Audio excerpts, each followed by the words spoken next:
The first shot sounded like someone dropping a textbook in a hallway. Soft, flat. Wrong. Then came another. And another.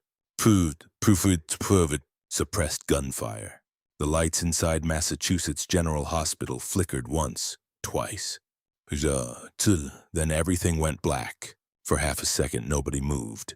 Not the nurses. Not the patients. Not the armed federal agents outside room 914. Then the backup generators kicked in with a low mechanical groan, flooding the hallway in deep red emergency light. And that's when Sarah Smith looked up from the medication cart and quietly said, "They're here to kill him." Nobody in the room breathed. Admiral Thomas Grayson stared at her across the hospital bed, confusion mixing with something much darker. Recognition. Outside the door, thud. A body hit the floor. Then another. One of the NCIS agents never even got a warning out before silence swallowed the hallway again.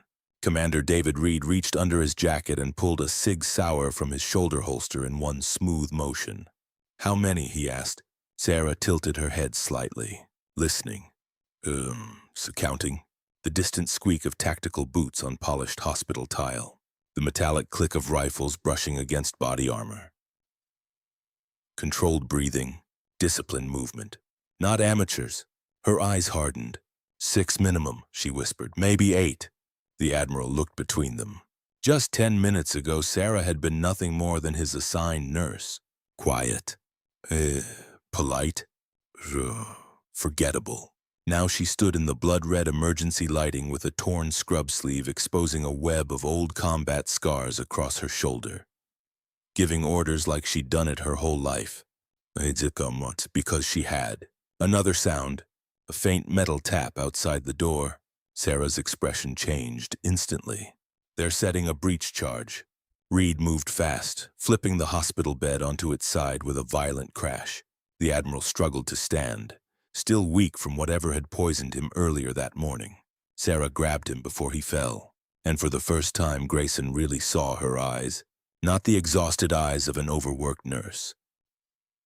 Combat eyes, cold, precise, always calculating exits, threats, angles, like a person who had spent years expecting death to walk through the next door. "Captain Hayes," Grayson whispered. Sarah ignored the name, ignored the past, ignored the fact that the military had buried her 3 years ago. "Admiral," she said calmly, "if you want to survive the next 60 seconds, stop talking and listen carefully." Outside, boom! The reinforced oak door exploded inward in a storm of splinters. A black cylinder bounced across the floor. Eyes. Flashbang. Sarah moved instantly. Eyes shut. The explosion hit like the wrath of God. A blinding white flash. A concussion wave that rattled the IV poles and shattered glass across the room. Before the smoke cleared, 2 black-clad operators rushed through the doorway with suppressed rifles raised. But Sarah was already moving. Not like a nurse, not like a civilian. Like a predator. She hit the first man low and hard, driving him sideways into the wall before he could fire. The second operator swung his rifle toward her. Too slow. Sarah grabbed a broken shard of medical glass off the floor and slammed it into the gap beneath his helmet. The man collapsed with a choking gasp. Reed opened fire. 3 controlled shots. The remaining attacker stumbled backward into the hallway. Sarah ripped the rifle from the dying man's hands and pivoted toward the corridor in one fluid motion. And suddenly, everything stopped. Smoke drifted through the ruined doorway. The red emergency lights pulsed overhead. Somewhere farther down the hall, alarms screamed through the hospital. And Admiral Thomas Grayson stared at the woman standing between him and death. The woman he buried 3 years ago. The woman who was never supposed to exist. Commander Reed looked at her like he'd seen a ghost rise out of a coffin. His voice cracked. "Sammy." Sarah never looked away from the hallway, because she could still hear footsteps coming. More of them. A cleanup team. And when she finally spoke, her voice was ice cold. They figured out the poison didn't work. She checked the rifle. Full magazine. Professional-grade suppressor. No serial number. Exactly what she expected. Then she chambered around, and the quiet trauma nurse disappeared completely. "What happened in Afghanistan," she said softly, "is happening again." Cut to black. The hallway outside room 914 looked less like a hospital and more like the aftermath of a battlefield aid station. Red emergency lights pulsed against smoke-stained walls. A medication cart burned quietly near the nurse's station. Somewhere in the distance, terrified patients screamed as orderlies rushed them towards stairwells. But Sarah barely noticed any of it. Her entire world had narrowed to movement. Sound, angles, survival. She stepped into the corridor first, rifle raised tight against her shoulder. Commander Reed moved behind her automatically, covering the opposite flank.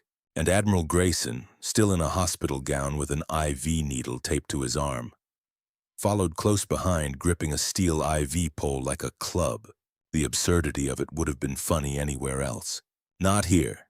Not tonight. Sarah paused beside the body of the NCIS agent nearest the elevator. 2 clean shots to the chest. 1 to the throat. Professional execution. Then she noticed something else. Tiny black residue near the wound edges. Her eyes narrowed immediately. Tungsten polymer rounds, she said quietly. Reed looked down. That's military grade. Not military, Sarah corrected. Private contractor. Military stopped using these overseas after the Geneva hearings. She glanced toward the dark stairwell. They're sending ghosts. Grayson studied her carefully. Even now, even covered in blood and holding an assault rifle, she stayed calm. No panic, no wasted motion, just controlled violence. And that bothered him almost as much as the attack itself, because he remembered another operator exactly like that. Captain Samantha Hayes, DEVGRU combat medic, attached to Phantom Squad. The quiet one. The medic everyone underestimated until bullets started flying. The woman who once performed surgery inside a flooded tunnel while insurgents breached the compound overhead. Grayson remembered reading the classified report afterward. One line had stayed with him for years. Hayes remained operational despite severe burns and catastrophic blood loss. At the time, he thought the report exaggerated. Now he realized it hadn't exaggerated nearly enough. A burst of gunfire echoed somewhere below them. Reed checked the corner. Stairwell's compromised. Yeah, Sarah muttered. That was deliberate. She pointed toward the blinking exit sign at the far end of the hall. They want us moving downward, funnel us into a kill box.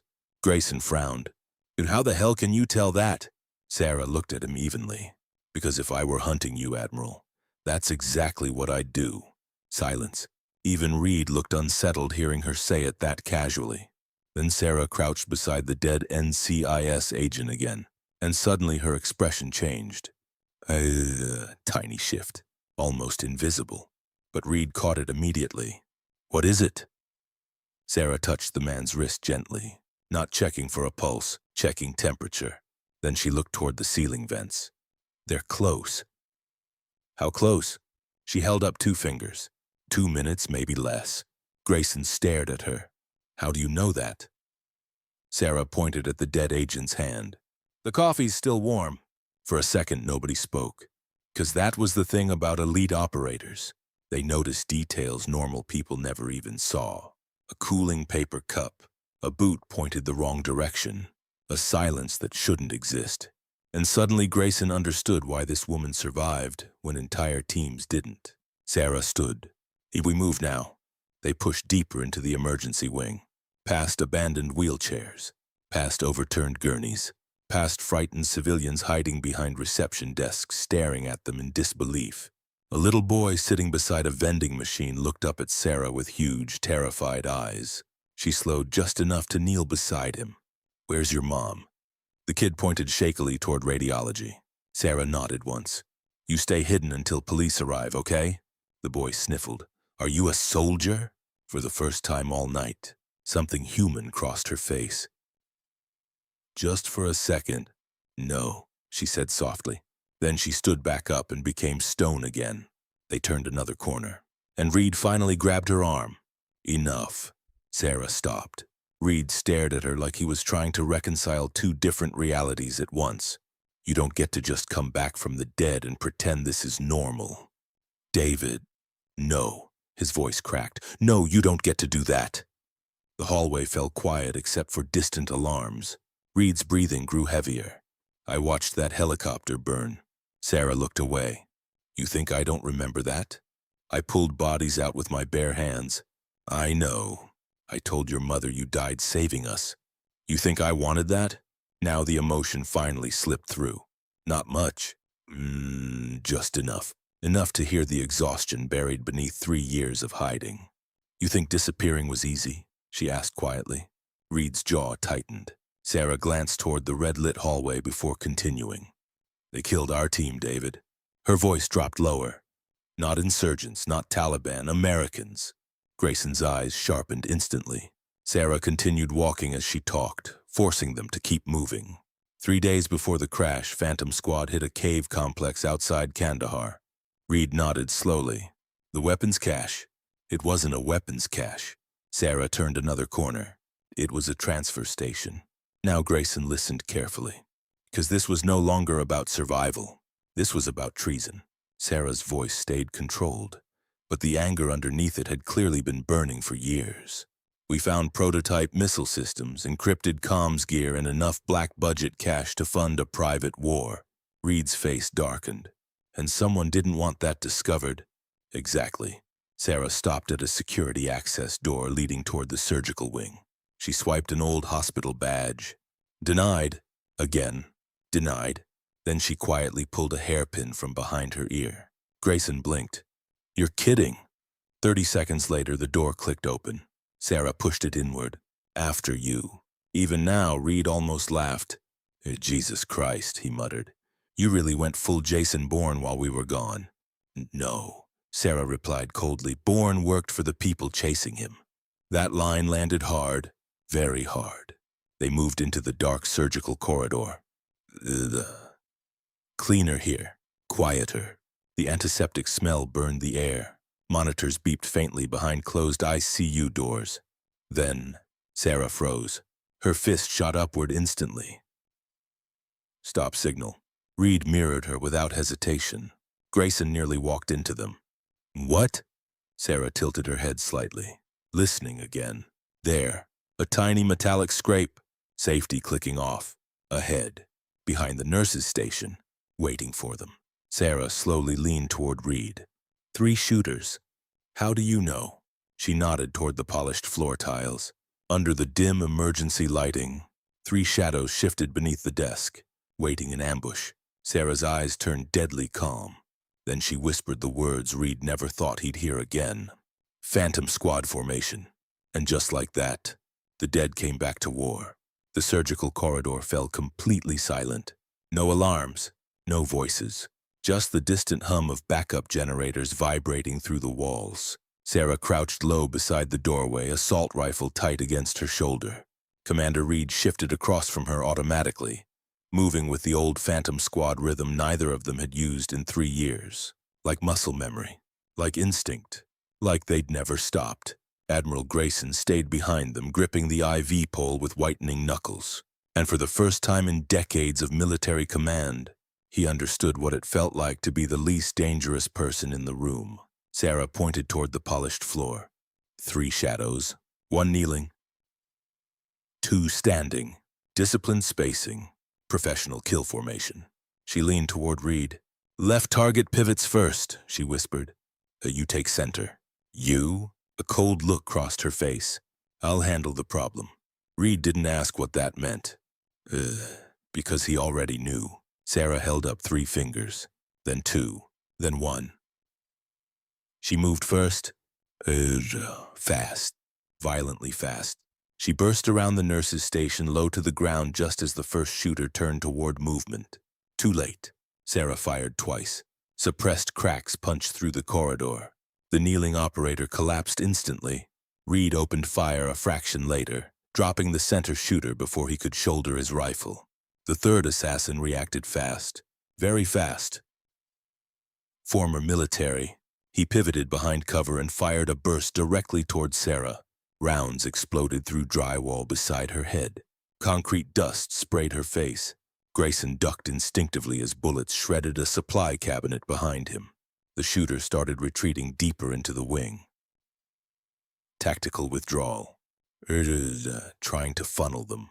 Sarah saw it immediately. Don't chase, Reed barked. But Sarah was already moving. The assassin sprinted through the cardiac unit corridor, firing blind behind him. Patients screamed as rounds shattered glass doors. Sarah pursued like a shadow. Controlled, silent, terrifying. Then suddenly, she stopped. And right in the middle of the hallway. Reed caught up seconds later. "Ooh, what are you doing?" Sarah's eyes scanned the ceiling. Air vent, motion sensor, tiny blinking green light near the fire suppression system. And then she saw it. Fishing wire, almost invisible, stretched waist-high across the hallway. Connected to a fragmentation grenade duct-taped behind a linen cart. Reed went pale. Jesus. He wanted us running. Sarah carefully stepped over the wire, then looked farther down the corridor. The fleeing shooter was gone. No footsteps, no movement, which meant he's waiting. A voice echoed from the darkness ahead. "You're still seeing everything, Hayes." Reed froze instantly. So did Sarah, because she recognized that voice. Deep, calm, mocking. A man stepped slowly out from the shadows near the ICU entrance. Tall, broad shoulders, black tactical gear without insignia, a scar cutting across his jawline, and cold blue eyes filled with amusement. Reed's face twisted in disbelief. "No," the man smiled faintly. "Good to see you too, Commander." Sarah didn't lower her weapon, but something inside her hardened instantly. "You should have stayed buried, Mercer." The man chuckled. "Funny, we said the same thing about you." Admiral Grayson stared between them. "You know this man?" Sarah answered without taking her eyes off him. "Former CIA paramilitary," Reed added bitterly. "Private contractor after that." Mercer gave a lazy shrug. "Pays better." Then his eyes settled on Sarah. "And honestly, I'm impressed." He glanced down at the dead operators behind them. You survived Kandahar, built a new identity, infiltrated one of the biggest hospitals in New England. A smirk touched his lips. "That's commitment." Sarah's finger tightened slightly on the trigger. "You murdered my team." Mercer tilted his head. "No, your team became a liability." The temperature in the hallway seemed to drop 10 degrees. Even Grayson felt it. That invisible line between soldiers and predators. Mercer stepped casually over broken glass. "You people always make the same mistake. You think wars are about countries." His eyes shifted toward Grayson now. "They're about money." Reed looked sick. Mercer continued calmly, almost conversationally. "You know how much profit comes from keeping conflicts unstable for 20 years? No one answered. Mercer smiled. "Enough to buy senators." He pointed toward Grayson. "Your admiral here started pulling threads he shouldn't have." Grayson's jaw clenched. "You poisoned me." Mercer nodded casually. "Synthetic digitalis, elegant, right? You son of a bitch." "Relax, Admiral. You were supposed to die peacefully, hospital bed, national hero, very respectful." Then Mercer's gaze returned to Sarah. "But she ruined that." Sarah's voice stayed perfectly calm. "You sold American soldiers to protect a weapons pipeline." Mercer's smile disappeared. "I protected an ecosystem." That line hung in the corridor like poison, and suddenly Grayson understood the scale of it. This wasn't rogue corruption. This was infrastructure, money, defense contracts, proxy wars, entire careers built on endless conflict. Mercer spread his hands slightly. "You know what your problem is, Hayes? You still think loyalty matters." Sarah stared at him silently. Then Mercer said the one thing he absolutely should not have said. "Your medic oath made you weak." Reed saw the change immediately. Tiny, almost invisible, but deadly, because Sarah Hayes could tolerate betrayal. Pain, even being hunted, but mocking the people she failed to save, that hit somewhere deeper. Mercer saw it too, and smiled. There she is. In one motion, he drew a pistol from behind his back and fired directly at Grayson. Sarah moved before the shot finished echoing. She slammed the Admiral sideways into the wall as the round exploded into a heart monitor behind them. Reed fired instantly. Mercer dove behind cover. The hallway erupted into chaos. Rounds tore through glass. Machines exploded in sparks. Patients screamed inside nearby rooms. Mercer fired with terrifying precision while retreating deeper into the ICU wing. Not trying to win. Delaying, Zilla, buying time. Sarah realized it first, and her blood went cold. David, Reed ducked another burst. What? She looked toward the darkened windows at the end of the hallway, then toward the elevators, then toward the ceiling vents. Her tactical brain connected the pieces instantly. This was never the kill team. Grayson stared at her. What? Sarah's face tightened. They're stalling us. A low mechanical rumble suddenly vibrated through the building. Deep, heavy. Outside, Reed slowly looked toward the windows. Then his expression changed. Oh no. Sarah sprinted toward the glass. Down below, through the rain-soaked Boston streets, black SUVs were surrounding the hospital. Men in tactical armor poured out carrying assault rifles. But what froze Sarah wasn't the weapons. It was the patches. DHS, FBI, Boston PD SWAT. All fake, all cloned. Mercer's voice echoed down the hallway through the smoke. Here's the problem with ghosts, Captain. A faint laugh followed. Eventually somebody sends an army.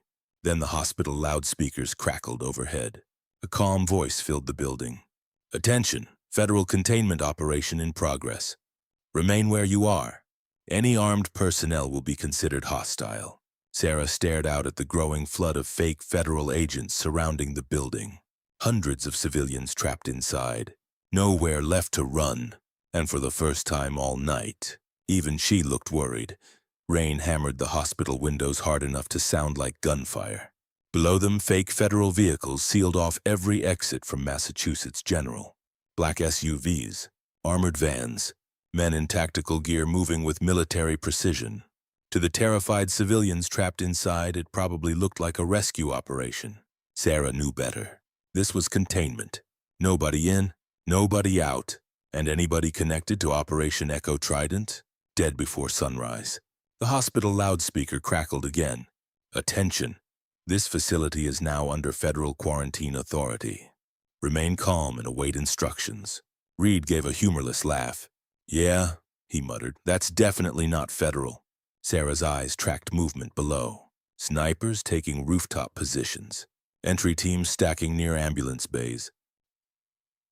Perimeter lockdown. Whoever organized this had resources far beyond a rogue contractor group. This was institutional. Grayson slowly stepped beside her, and for the first time that night, the 4-star Admiral looked old. Not weak, just tired. They infected the whole damn system, he said quietly. Sarah didn't answer immediately, because she was remembering another night, another operation, another betrayal hidden behind official language and classified paperwork. Mission compromise, extraction failure, acceptable losses. Funny how treason always sounded cleaner in military vocabulary. Then something caught her eye outside. A small maintenance truck approaching the loading dock.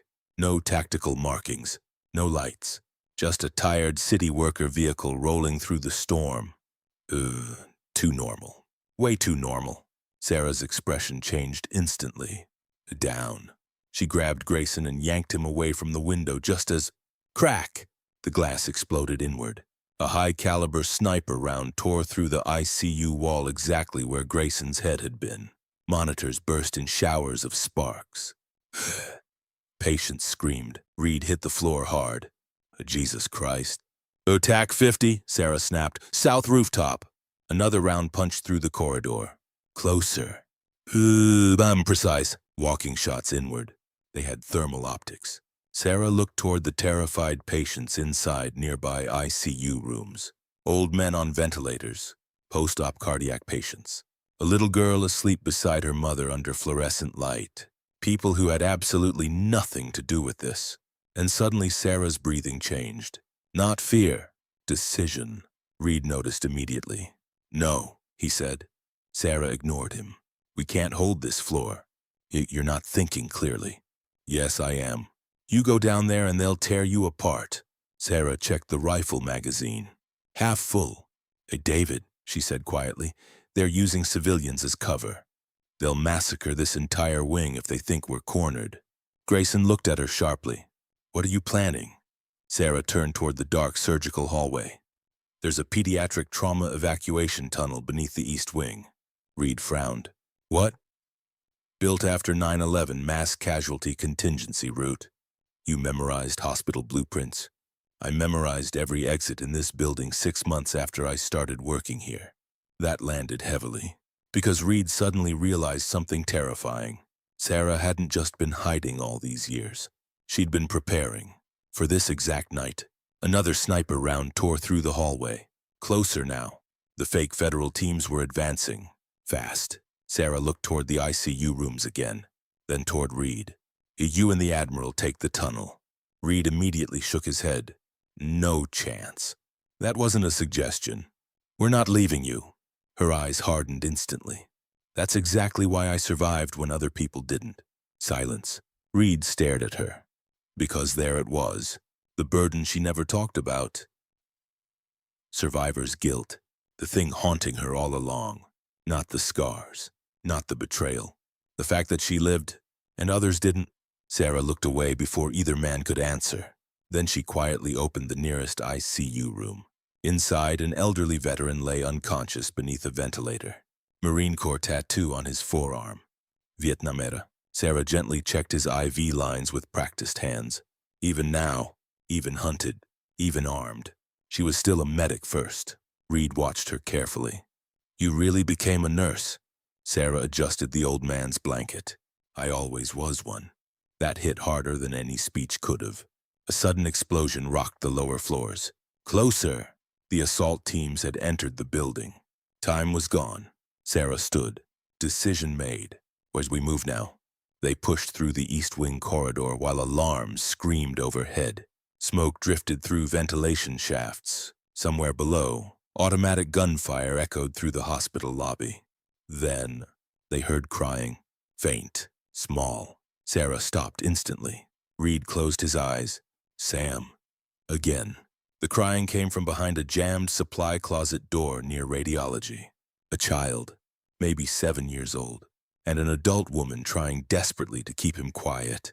Sarah immediately turned toward the door. Reed grabbed her arm. No. They'll search every room. We don't have time. Sarah's voice dropped to ice. We make time. Another explosion thundered through the building. Dust fell from the ceiling. Reed stared at her in frustration, then finally let go. Because deep down, this was exactly who Samantha Hayes had always been. The medic who carried wounded teammates through gunfire. The operator who refused to leave civilians behind. The woman too stubborn to abandon anybody, even when it destroyed her life. Sarah forced the jammed door open. Inside, a terrified nurse crouched beside a little boy clutching a stuffed dinosaur. The nurse looked up in horror at the rifle in Sarah's hands. Oh my God. It's okay, Sarah said softly. Instantly softer now. Different. Human again. You need to follow me very carefully, all right? The boy stared at her torn, bloody sleeve. Are you a soldier? Sarah paused, then gave the same answer as before. No. A faint, sad smile crossed her face. I'm a nurse.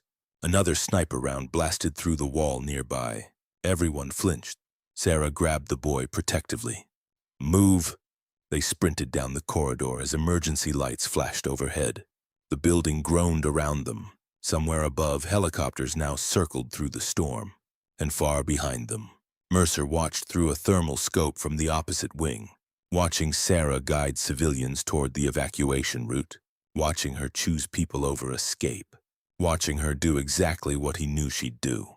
Mercer smiled slowly, then keyed his radio. She took the bait. The response crackled back instantly. Confirmed tunnel intercept? Mercer never looked away from Sarah.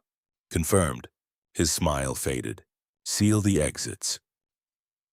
Cut to black. The evacuation tunnel smelled like wet concrete, rust, and antiseptic. Dim emergency lights flickered overhead as Sarah led the group deeper underground. The little boy clung tightly to her hand. Behind them, the terrified nurse struggled to keep pace while Commander Reed covered the rear with his pistol drawn. Admiral Grayson moved slower now. The poison was still eating at his nervous system. Every few steps, his hand brushed the wall to steady himself. Sarah noticed immediately. Of course she did. She noticed everything. You're losing peripheral coordination, she said without turning around. Grayson blinked. What? The poison's progressing faster under stress. Reed glanced back. You can tell that just by hearing him walk. Sarah finally looked over her shoulder. His left foot's dragging half an inch. Grayson stared at her in disbelief. Then Sarah added quietly, "You're also developing ventricular instability." The Admiral almost laughed despite everything happening around them. Jesus Christ. If she's still diagnosing people during a gunfight, Reed muttered. But Sarah wasn't listening anymore, because she'd just seen something that made her blood turn cold. Ahead near the tunnel exit door, a red laser trembled briefly across the wall, then disappeared. Sniper sight. Ambush. Sarah stopped so abruptly the little boy nearly bumped into her. Reed immediately raised his weapon. "What is it?" She pointed silently toward the far end of the tunnel. A steel security door stood partially open beneath a glowing exit sign. Too easy. Way too easy. Sarah slowly handed the boy back to the nurse, then crouched low beside the wall, listening. There. Tiny movement. Safety switch clicking off. Breathing. Multiple shooters. Waiting for them to funnel through the choke point. Reed swore under his breath. "They boxed us in." "No," Sarah said quietly. "They boxed civilians in." That distinction mattered to her, even now, especially now. Grayson leaned against the wall, pale and sweating. You got another miracle plan, Captain?" Sarah studied the tunnel ceiling. Old pipes, ancient electrical conduits, steam lines. Then her eyes settled on a faded maintenance valve mounted near the wall. And suddenly, she remembered the blueprint. A dangerous idea formed instantly. She looked at Reed. "How much ammo?" "1 mag left." "Good." "That's good?" "It'll force you to aim."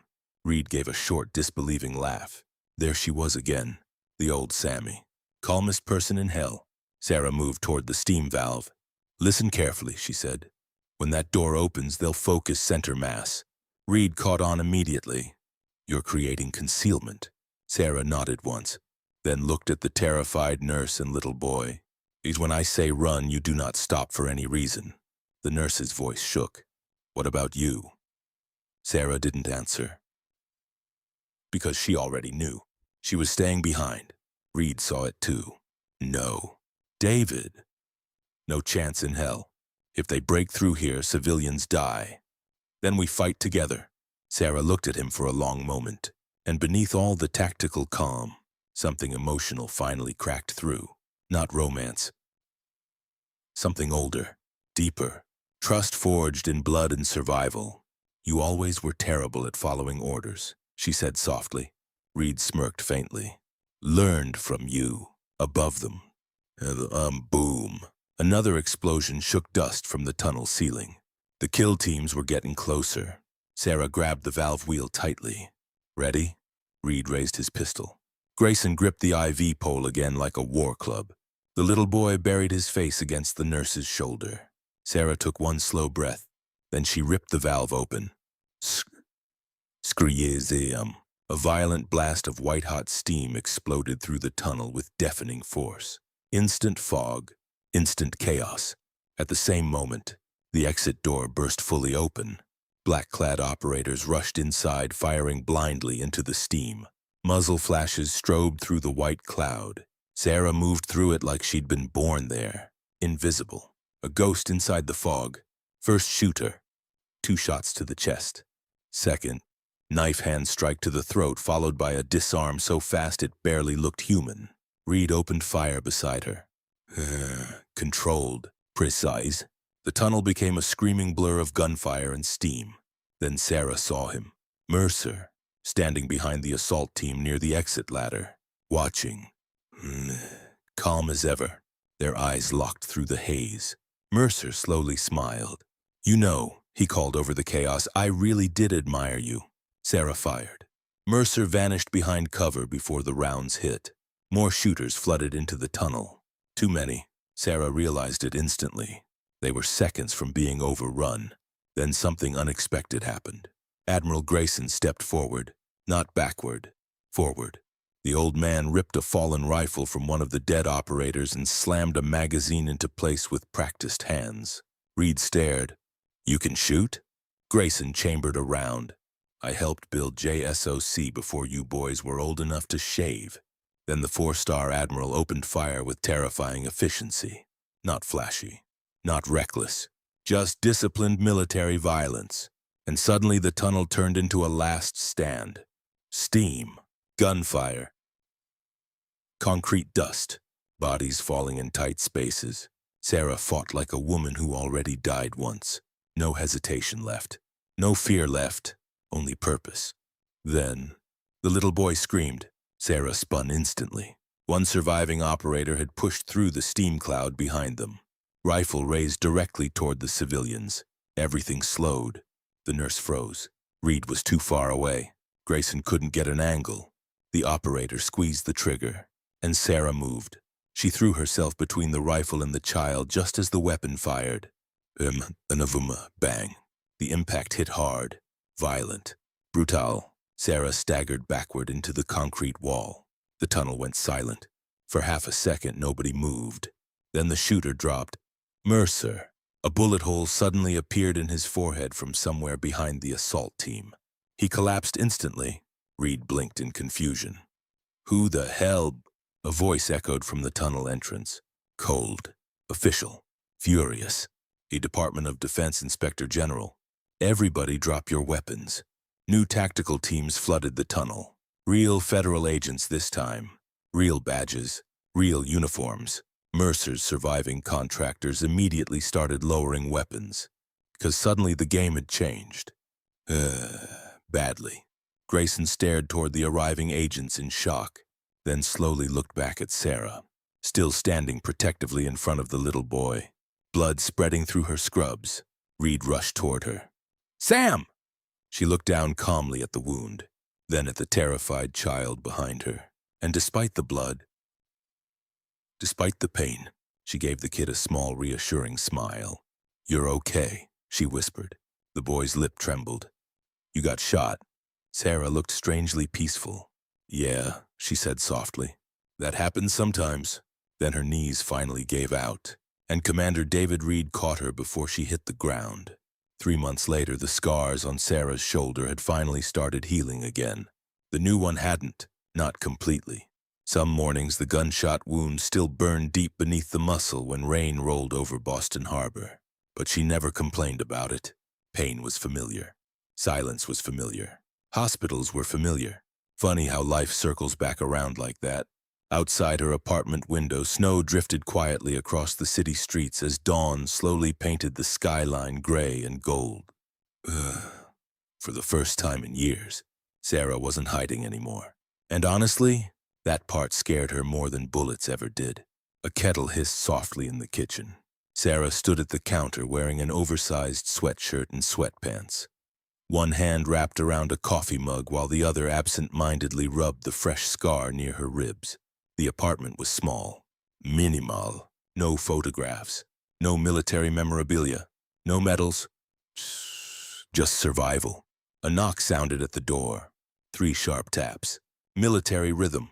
Sarah opened it without asking who it was. Commander David Reed stood in the hallway holding a paper bag from a local bakery. You still do that thing where you answer doors unarmed? He asked. Sarah glanced toward the pistol resting on the kitchen counter. I'm armed enough, Reed snorted. Fair point. He stepped inside slowly, looking around the apartment, still trying to process the fact she was real, alive, breathing. Some part of him probably always would be. He set the bakery bag down. A chocolate croissants. Sarah raised an eyebrow. You remembered. You used to steal mine during deployments. You were emotionally weak around pastries. A small smile appeared. Tiny, but real. And for a second, neither of them were ghosts anymore. Just 2 exhausted veterans trying to figure out what normal looked like after years of war. The television murmured quietly in the background.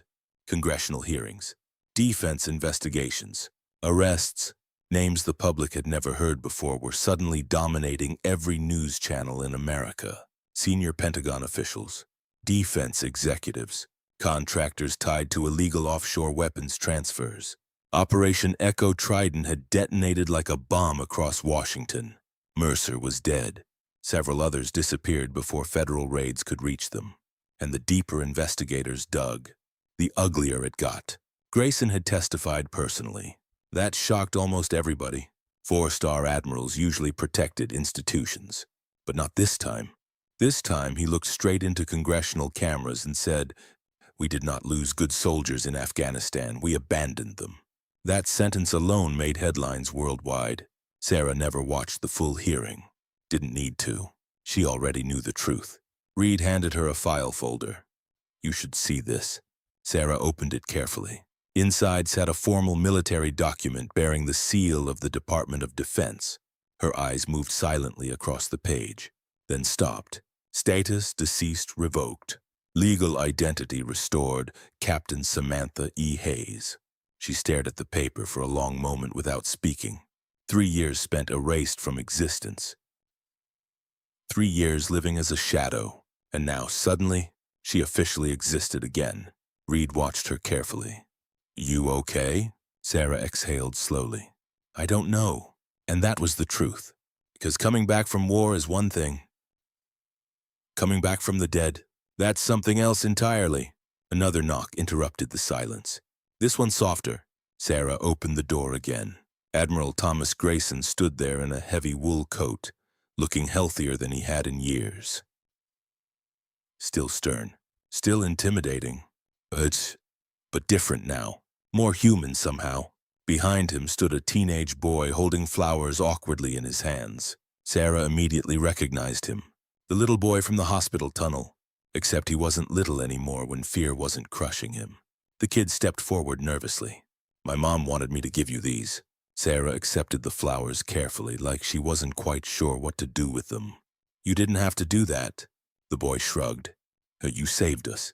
Simple, honest, enough to hit harder than any medal ever could." Grayson watched quietly from the doorway, then finally spoke. "The hospital wants you back." Sarah blinked. "What?" "Mass General. Director Lewis said your job's waiting if you want it." Sarah almost laughed. "After the FBI turned the ICU into a war zone?" Grayson's expression softened slightly. "Apparently patient satisfaction went up after you left." Even Sarah smiled at that one. The Admiral reached into his coat pocket and handed her something small. A military challenge coin. Worn around the edges, Phantom Squad insignia stamped into the metal. Reed looked stunned. "I thought all of those were destroyed." "So did I," Grayson replied quietly. Sarah turned the coin over in her fingers. Her old call sign was engraved across the back. DOC. One word, one identity she never really escaped. The little boy pointed toward the coin. "What does that mean?" Sarah looked down at it silently for a moment, then finally answered. "It means no one gets left behind." The room went quiet after that. Outside, snow continued falling over Boston. Peaceful, soft. Nothing like Afghanistan. Nothing like burning helicopters and black budget wars. And yet some scars followed you forever. Not because they never healed, but because they reminded you who you survived for. Grayson moved toward the door first. "Take your time, Captain." Not nurse, not ghost. "Captain." Reed followed him out but paused beside her before leaving. "You know," he said quietly, "the team used to have a saying about you." Sarah looked up. Reed smiled faintly. "The calmest person in the room was usually the most dangerous." Sarah shook her head slightly. "No," she said. "The calmest person in the room was usually the medic." Then they were gone. The apartment fell quiet again. Sarah stood alone near the window holding the old challenge coin while snow drifted beyond the glass. No alarms, no gunfire, no running, just silence. Real silence, the kind she hadn't heard in years. And maybe that's the thing about hidden heroes. Most of them never wanted recognition. They never asked for statues or headlines or applause. Sometimes they're just the quiet person in the room, the one everybody overlooks, until everything falls apart. And when that moment comes, they're the one who steps forward while everyone else runs away.